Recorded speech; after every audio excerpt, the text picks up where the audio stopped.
नमस्कार दोस्तों।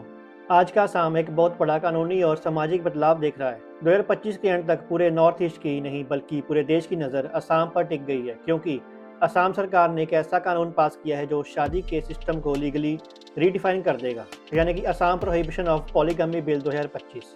इस बिल के बाद एक सिंपल सा सवाल हर जगह पूछा जा रहा है, क्या अब असम में एक से ज़्यादा शादी करना जुर्म होगा? जवाब है हाँ, और काफ़ी सख्त सज़ा के साथ। ये बिल एक तरह से सोशल रिफॉर्म की तैयारी में एक बड़ा कदम माना जा रहा है।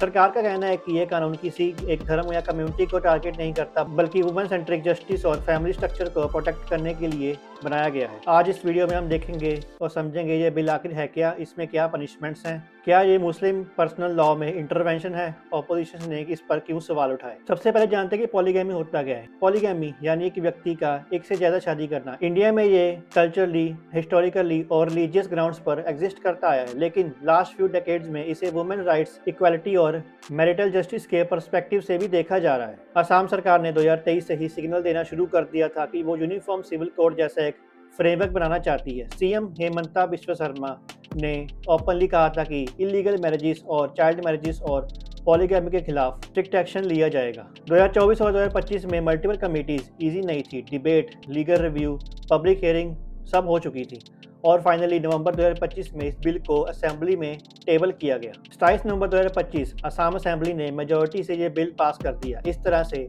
असम इंडिया का पहला ऐसा स्टेट बन गया जहां लीगली पॉलीगैमी क्रिमिनलाइज्ड हो गई। अब बात करते हैं इस बिल के कोर पार्ट्स की। ये सेक्शन इंपॉर्टेंट है क्योंकि इससे पता चलता है कि कानून किस हद तक जाता है। पहला है कि पॉलीगैमी एक ऑफिशियल क्राइम बन गया है।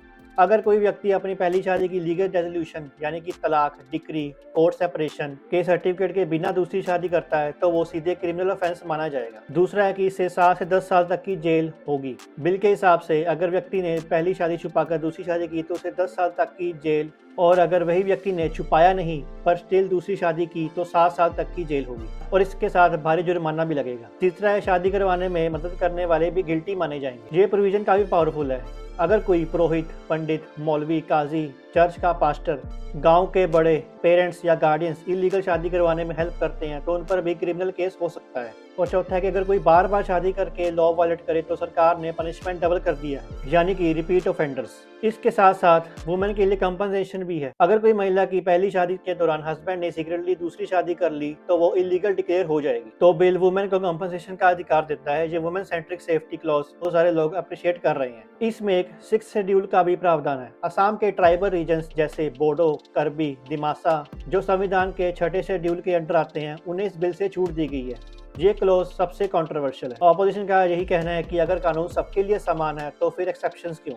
असम की सरकार ने इसे बार बार क्लैरिफाई किया है कि बिल किसी भी एक रीजन को टारगेट नहीं करता। सरकार का लॉजिक है कि पॉलीगैमी से सबसे बड़ा नुकसान वाइफ और बच्चों को होता है। एक स्टेबल फैमिली सिस्टम ही सोसाइटी को स्टेबल बनाता है। आगे से यूनिफॉर्म सिविल कोड का पहला कदम भी देखा जा रहा है। सीएम हेमंता ने असेंबली में कहा, अगर एनडीए 2026 में वापस आती है तो यूसीसी को फर्स्ट सेशन में टेबल किया जाएगा। मतलब ये बिल एक तरह से ग्राउंडवर्क तैयार कर रहा है नेशनल यूनिफॉर्म फैमिली लॉस के लिए। अब बात करते हैं क्रिटिसिज्म की। जितना सपोर्ट इस बिल को मिला उतना ही क्रिटिसिज्म भी सामने आया। पहला है कि मुस्लिम पर्सनल लॉ में इंटरफेरेंस का आरोप। ऑपोजिशन ग्रुप्स ने कहा कि मुस्लिम कम्युनिटी में पॉलीगैमी शरीयत के अंडर रेगुलेटेड है और स्टेट गवर्नमेंट को पर्सनल रिलीजियस लॉ में इंटरफेयर नहीं करना चाहिए। लेकिन गवर्नमेंट का जवाब है, आर्टिकल 14 और 15 के हिसाब से इक्वालिटी सबके लिए है। महिला को नुकसान होता है तो रिलीजियस मैटर नहीं करता। दूसरी कंट्रोवर्सी है 6 शेड्यूल एरियाज को एग्जेम्पशन पर सवाल। ऑपोजिशन ने कहा, अगर लॉ वुमेन प्रोटेक्शन के लिए है तो ट्राइबल वुमेन और नॉन ट्राइबल में फर्क क्यों?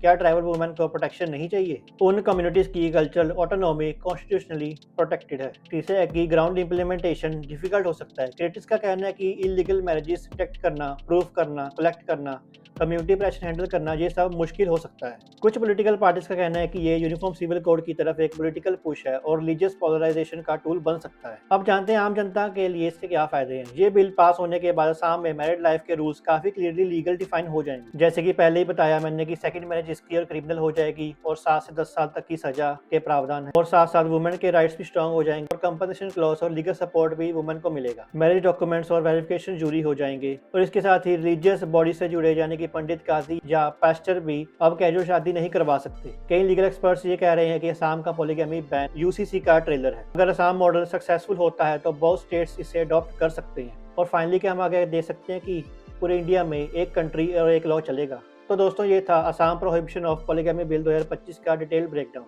और आगे ये वक्त ही बताएगा कि इसकी ग्राउंड इम्प्लीमेंटेशन कैसे सफल हो पाएगी। आप अपनी राय कमेंट्स में जरूर बताएं। फिर मिलेंगे नई न्यूज़ के साथ, तब तक के लिए साइनिंग ऑफ।